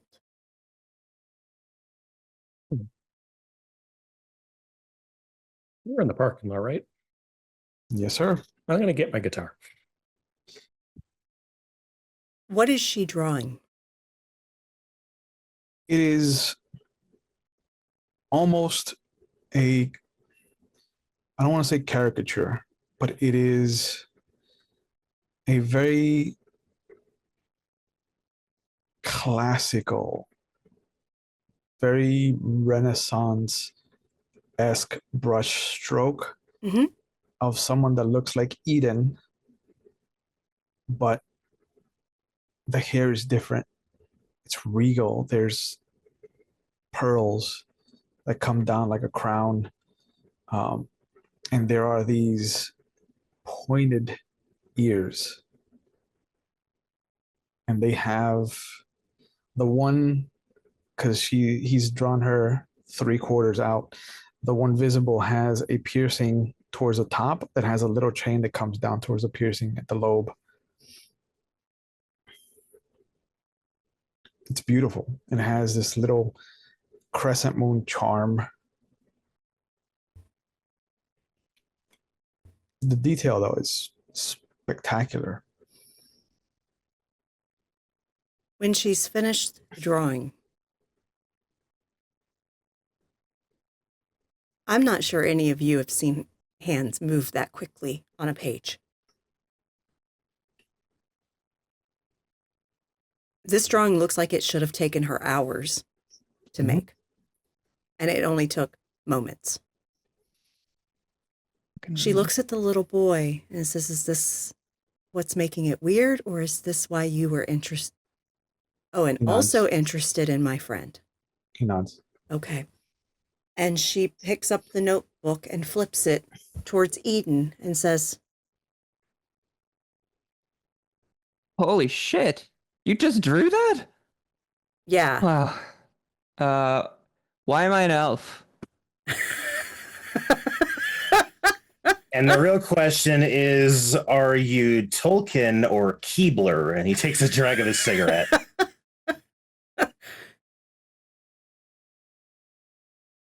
And one of them showed you that? Yeah. Was it the little kid? Yeah, it was the kid. That's why he was interested in you, because you look kind of like her. Yeah, damn, that's almost spit an image. Fucking creepy. I don't know if you can hear me, but wow, you're an incredibly talented artist. So is that the problem, or is that just what he was? It's why interested it's in? weird here, and why he was interested in Eden. Shit. And I don't think she's ever seen a fae. Sylvia, It's that's rare. not her wheelhouse, you know? Wait, what does Jack see when he sees the picture? Jack lives very adjacent to that world. And aside from it looking very close to Eden, you recognize the telltale signs of a she. Oh. He scratches his head. I think they're called she. I'm not sure the spelling. Well, yeah, I usually go by she, her. No, I think he means Perfect joke. Celtic. Celtic. Yeah, it's one of the. The fair folk. Yeah, Yet more shit I don't know about. it's probably for the best. Passingly familiar. I know they have an affinity for like nature, so and creativity, but that's about it. I'm more familiar with feral folk. So we're looking for Eden's fairy doppelganger, if it's in a literal sense. But there's no telling what she'll look like to us. Right. She looks to the little boy and says, "Thank you. I appreciate your trust." He nods and you see him run off into the far end of the parking lot. And as he gets to the corner where the property ends, he just vanishes. She'll get up from her seated position, put her notebook back in her bag and her pen. Wow. Kind of shake her hand a little bit as she stands up with her cane. Hey, here, let me. Because it's really cold. I'll put her hand between both of mine and just like rub it. I got you. From his phone, Jude is going to start playing Dead Man's Party by Oingo Boingo Nice. as he finishes choice. his cigarette. All right, we smoked enough. Let's get back inside. It's fucking kind of cold out here. It's not great. It'll warm up soon. They've left. Gotcha. See, I was mostly fine until the temperature dropped. Fuck that. I don't know how you interact with any of that. It's fucking weird. Well, I'm from farther north. This ain't no thing. This ain't no thing. Look, the New York winters were colder. It's fine.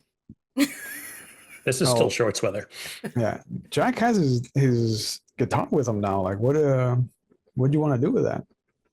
I was gonna play. I was hoping he ran off, but I was hoping to make the scene a little more copacetic.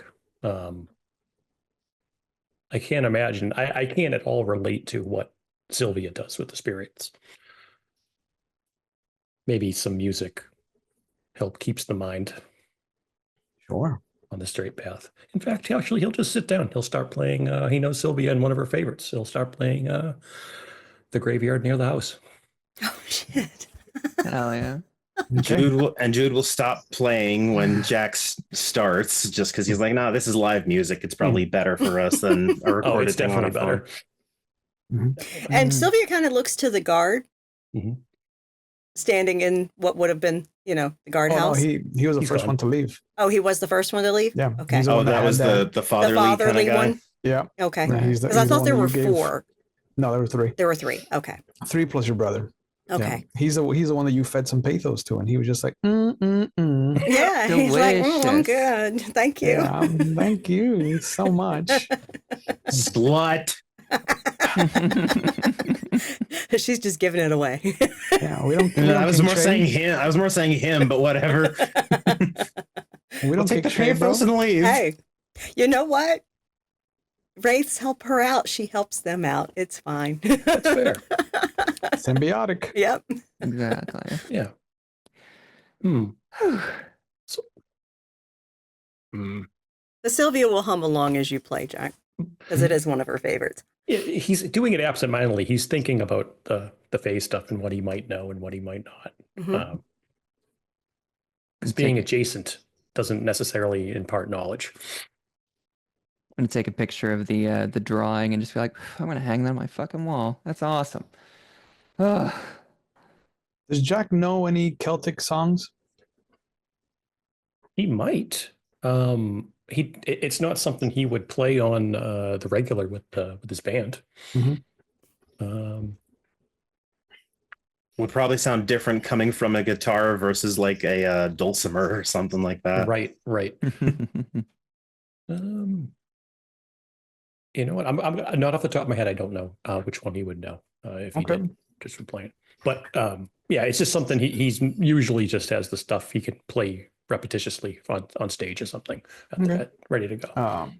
As you're wrapping up the song, you notice you're brought back to the moment because it doesn't sound like what you started to play. It sounds like the end of Danny Boy. That's a very interesting fusion, Jack. Okay. Nice medley. Yeah. I don't know how responsible I am for that. I'm just kind of playing right now. Shit's weird here. And she looks to Jude. And what I do is not weird. What I do is kindness. Thank you. And she... I'm not saying you're not kind. I'm saying the situation is fucking weird. I'll just look towards Syl. Okay, it's a little weird. All right. There ain't nothing wrong with weird, though, in fairness. Jude just We're turns all to weird. Eden and goes, "Thank you," but just mouths it. Well, let's go in and see if we can't suss out. You know what? Let's walk around so we see what's behind the place Yeah. Sure. and I'll then take lots come of back pics. in. We should be just in time for the reading. Man. It's a lot of stuff that isn't adding up right now. Jack does not like it. As we walk around, I'll have my phone, the burner phone out and just taking pic after pic, just like bam, bam. With the blink bam, app? bam. Yes, with the blink app. The first picture you take as you come around the rear of it crashes the app. What the fucking technology? Oh, wait, hang on. And Jude will lean over. Is it like a complete crash, like phone dead, or is it just the app that cut out? Oh no, it bricked the phone. Oh, Are you fucking? Jude. holds his Okay, hand what out. spidey senses are going off? Because Yeah, and something weird is back here. And oddly enough, storyteller, Jude is going to do the exact same as he did with the Hermetics phone, probably less software oriented since this thing decided to turn into a brick. But he will like start gently as much as he can with what limited stuff he has, dismantle it. But he's also, I'd like to run through some checking with the only 3 spheres I have for correspondence, Forces Prime, and see what bugged the phone out. The moment you open the phone, there's nothing inside of it. No components. Nothing. It's just the shell of a phone. Yep. Ugh. And everybody with Prime will feel a sudden pulse. Oh, It's not quintessence, but it's something adjacent. Ugh, it's like opening an oven. What the fuck? Ooh, what the do you all felt that? yeah. Oh, yeah. Yes. Yeah. And Jude will actually just turn it forward so everyone can see in his hands both sides of the fucking phone. I can't return that. That was $40 fucking. All right, you know what? You spent $40 on a burner. I could have gotten you one for like 10. Okay, well, it's Who's been inside nice. the playhouse before? Not me. Probably on occasion. Okay. You'll notice that there is an arch of writing on the back wall that matches the writing from the proscenium of the black box.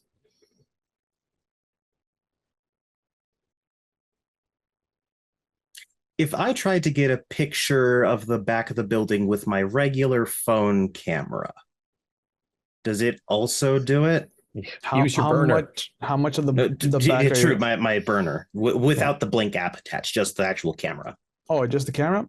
It takes a picture, but it comes out blurry. Like enough to see shapes or totally like indistinguishable blurry? It's very much like the CCTV camera footage that you see from like all those alien paranormal investigation shows, where it's just like this is a bodiless pair of legs walking around the street. It's like, okay, it could be that, but okay. Yeah. All right. So the arch is on the back of the wall.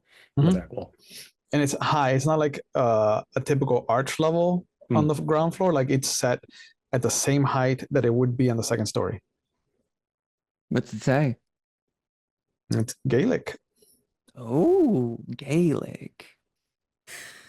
You could try Google. I am Translate. going to Google Translate. Yeah. Wow, 2018. Yeah, look at you. The tools at our disposal Yeah, look in at a that. modern fucking game. Because Oh, I wow. actually have a little bit of like computer skill. And Look Funny, at so me. do I. Look at me being benevolent. Yeah, it I know takes a moment. esoteric. I don't know fucking computers. I got like 3 in intelligence and 3 in computer. I can do this. Oh yeah, That's why I said changeling in modern day. Exact same reasons. yep. You'll bring up the camera with the Google Translate app open, and it isn't as instantaneous as you recognize it to be before. Okay.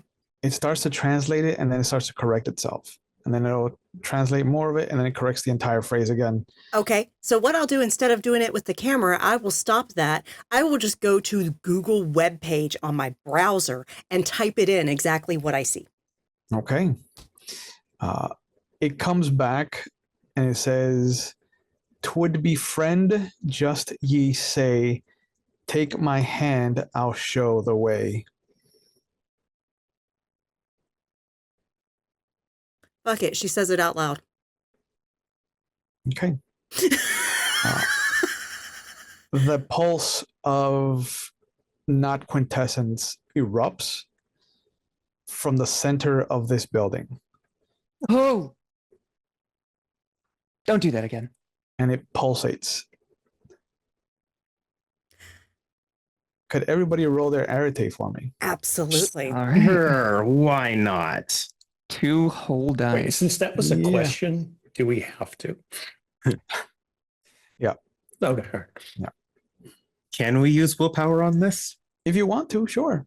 I'll use the thing of willpower. Why Yeah. not? It's difficulty 5. So what do we do that on the? Arete. Oh, it's difficulty 5. Then I actually Yeah. got 3 successes Okay. because it had set to default 6.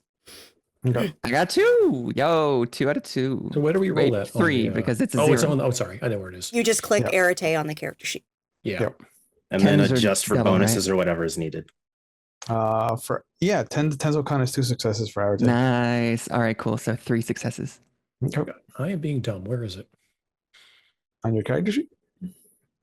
Oh, got it. Sorry. Yeah. Just click No, the title, Arete. I had to click the title, right? Yeah. That was it. Yeah. Mother. There's always one. Wow. There's yeah. always one. I'm using all my willpower tonight. You are the Ree of the Mage game. Yes. Oh, let's hope it's not that same way with paradox as it is with hunger. Ouch. Ooh. Woo. Yeah, luckily there are no sleepers here. And you are close enough to the node that I took that into consideration for your difficulty. But you notice there's a moment where the writing glows white hot for a second, and the sound of a large, heavy wooden door creaking open can be heard down the street. There's people that were walking their dogs that just kind of like turn around towards the playhouse. There's people that were smoking their cigarettes on the front who just kind of like look around the side of the playhouse towards you guys. But there's a moment where, for an instant, it almost looks like the arch has turned into a tunnel. Fuck. You have all unlocked the trod. Yes, we have. Ah, nice. Okay. They are going to be so mad at us. No, they'll be happy. They'll be just- happy. They have new access to the dreaming. But at the same time, they'll be annoyed that we found it and not them. Exactly. Fucking wild, Sylvie. Yeah. Nope. Well, let's go inside and see if anything changed in there.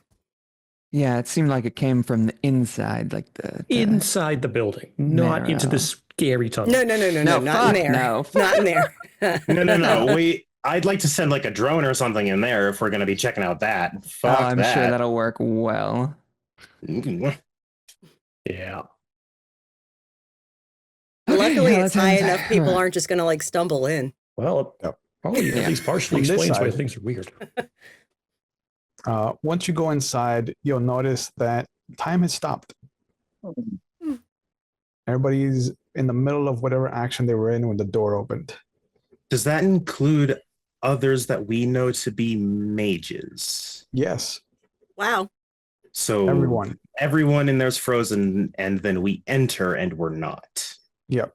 And there's only Okay. one person that isn't frozen, and it is a woman who is almost unremarkable. Could I get each of you to give me one trait that you notice from her? Her earring. Her lips are quite thin. I want to say serenity, but she's very calm, unsurprised. The earring is hanging from a perfectly shaped ear. She's in a pantsuit, dark black. She looks in your direction, and there's a heavy sigh. Of course, it had to be some of your kind that did this. Well, let's try to fix it. And this is a good spot to call it for tonight. So thank you guys for joining us for our first episode of Mage. We gonna have some fun. Yes, we are. Is that the word he's using? Yep. Yes, we are. Oh, God. Oh. Ooh, questing essence. What can I say? You too. Oh no. Oh, we're fucked. No, don't worry. Just And wait I'm until you impatient. hear every other one we've got. It's a horrid combo, really. Guys, it's Oh god. it's not like this Duchess is from House Fiona or anything like that. Come on. Hmm. She seems happy that we were fucking with God. Facia. Of course it'd be you. Well, let's fix it. Great. It's like, oh, will worker. Brilliant. Just what we need. Oh, and there's 4 of you. Neat. Neat. All right, everyone. Well, thank you so much for joining us for tonight's premiere of this new Mage Chronicle, Magic Setting Memoirs. So do join us on the Discord. That is where we cast our streams. And currently there is an open casting call for Call of Cthulhu for guest players. That is an ongoing casting call that TIS has called for Saturday afternoons. If you would like to play Call of Cthulhu 7E set in the early 1900s around London as a guest, you need to apply for that. We also do occasionally do non-streamed Zoom hangouts with our community members, and you need to be part of the Discord to join us there. Also, alerts and notifications go up when we stream and when we post content on YouTube and when our friends stream as well. So do be part of the community. It's a really great place.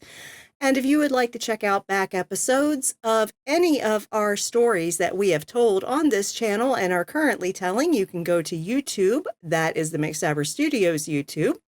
You can also catch this within the next day or two there if you would like to watch it again. Also, you can go to London Esoteric Society's YouTube to check out the Call of Cthulhu London Esoteric Society, as well as a D&D 5e campaign called Ishvel that has concluded, that Tiss ran. And she also ran in January a 7th Sea mini-series that is on her YouTube channel that you should check out. And we have amazing friends that also stream on their channels. Ravnosar Khan, what you got going on? Oh, hi everybody. I do TTRPG stuff on my own channel. I have Monday set aside for Vampire the Masquerade 5th edition, Tuesday set aside for Werewolf the Wild West or Scion 1st edition, and then Thursdays I have a 7th Sea and Legend of the Five Rings set aside. I've snuck into all of the World of Darkness splats on Wednesdays here on this channel. I've also snuck into appearing every so often as the new handsomest Baron in Kansas City. And I might be popping up somewhere else. We got to see what happens. Yeah. And of course, Junie Von Esch is our storyteller for Saturday evening's Vampire Games, which is coming back this Saturday. And she does stream on her own channel doing crochet, crafting, and sometimes playing video games when she's got the urge to do so. So do give her some love. And we have Mischievous Red, who often streams on Sunday afternoons doing some creative artsy type stuff. So check her out. Also, she does occasionally play some video games as well, but to see when she goes live, because it's a little bit up in the air when she has the spoons or availability to do so, you need to be part of our Discord community because, like I said, our friends get alerted when they go live. And then, of course, we have Rerolls. He is in our Kansas City Chronicle and also in Call of Cthulhu London Esoteric Society. You can see him on his own channel running games. I do believe that I believe they've started their D&D. If not, they're getting ready to. So do check them out. And then also DM Daddy RPG. That is where you can catch Jen of Thieves. She was in my Monster of the Month serial game that was based on Monster of the Week game. She's also currently playing Sunday Booth in Kansas City on Fridays. And she is running games and playing games on DM Daddy RPG. So go give her some love. And if you would like to check out some merch, you can go to the Zazzle link in chat right now. We do have some new merch posted. I have a t-shirt and a travel mug based on our Kansas City Chronicle with artwork created by Jen of Thieves. It is Cat's to-do list. Kick ass? Check. Take names? Check. Be a dragon? Check. Dracula, not checked yet. Not checked yet. Still on our list. So go check that out. Make sure you are signed in and that you have your settings set right on your account so that you can see adult rated content, because due to the fact that some of our materials there have swear words, we do have to rate them as adult. So do check that out if you are interested. And if you would like to support this amazing crew of people, show us your biddies, y'all. Seriously. Bits and donations are distributed amongst our cast of players at our tables here at McStabber Studios. And if you would like to support the studio itself, myself and Shanky, you can do so by subscribing here on Twitch. If you have Amazon Prime, you get 1 free subscription a month. You may consider giving that to us. Or you can go to our KoFi page, our coffee page, and buy Mama a coffee. Because Twitch is an evil pimp that takes half and well, coffee doesn't. So buy Mama a coffee. Yeah. And the coffee in Miami is really good. Yeah, it is. Buy Mama a cafecito. Yeah. Yeah. Buy Mama one of those. But yeah, seriously though, we know money's tight. Seriously. So do not put yourself in financial burden to offer support to us. One way you can support us for free is by joining us here on Twitch and being a viewer. Also, you can do so by going to YouTube. And if you watch our content on YouTube, we have over 5 years, almost 6 years of World of Darkness content, other TTRPGs, even tips and tricks and things for storytelling and running games, even doing tech for Twitch, literally all kinds of content there. If you're watching videos on our channel on YouTube, just like them and comment. Doing both shows engagement to the YouTube algorithm, which means that when people search for content like ours, we are higher in the search rankings. That's it. Takes a few minutes of your time and it's completely free. And we appreciate those that do. Thank you so much. And coming up over the next week, yeah, we have, I believe Call of Cthulhu is back on Saturday. I believe. Oh, no cock this. Okay. Thank you. Thank you, Urini, not your outie. I cannot keep it straight because she's taking weird breaks. Okay. So, so no Call of Cthulhu Saturday afternoon, but we will be back. Yes. And Tara and I and Maddox. All of us are going to be back here on Saturday night. 8 p.m. Eastern with Junie and John Levere and Kai as we play Chicago Hidden City, Vampire the Masquerade V5 game set in 2010 in Chicago. Yeah. It's an amazing game. There's a lot of sus-ass shit going on. Yeah. We're coming out swinging. We're coming out swinging. Watch. Yeah, watch. Oh yes. We're meeting it Chicago style with a bat. So join us on Saturday at 8 p.m. Eastern. And then on Wednesday, we will be back here for episode 2 of this first season of Mage. Magic City Memoirs. At 8 p.m. Eastern. And lastly, I'm going to say, make sure you take care of yourself. Please. I'm Mom McStabber, I'm a registered nurse, and I understand mind and body works together, but first we're going to talk about the mind. Because right now the world is a fucking mess. And a lot of harm is being intended by those in power. Not just in America, around the world. If you are currently in crisis right now in chat, there is a list of organizations that you can call or text 24 hours a day, 7 days a week. If you are not currently watching on Twitch, if you're watching this on YouTube and you don't see our Twitch chat, or you are outside of the US, or the organizations we have listed do not suit your crisis needs, please go to findahelpline.com. They cover over 140 countries. You can search by your location and see your crisis support available to you. Please utilize that if you need it. We need you around because we need good people around. It's going to be a rough ride to get to the other side. So we got to tough it out. And Also, please do take care of your physical well-being. It works hand in hand with the mental. Drink your water, take your meds, get some sunshine when you can. Please get your vaccines. It's real fucking important. It is absolutely fucking ridiculous that we are having outbreaks of preventable illnesses because people refuse to get vaccinated. Vaccines do not cause autism. Vaccines do not poison you. They do not implant weird shit into your body. What they do is create herd immunity. That can potentially wipe out preventable illnesses. So please get vaccinated. And lastly, if you're a fascist supporter, enabler, or you're apathetic and don't do shit against them, fuck off. For real. And no, I won't shut up about politics. I don't care if you don't like it. If you don't like it, you can fucking leave. Because politics affects everybody, whether you participate or not. And people are being harmed. So fuck off if you don't care. That shows a lack of empathy on your part. Said with my full chest, y'all have a good night.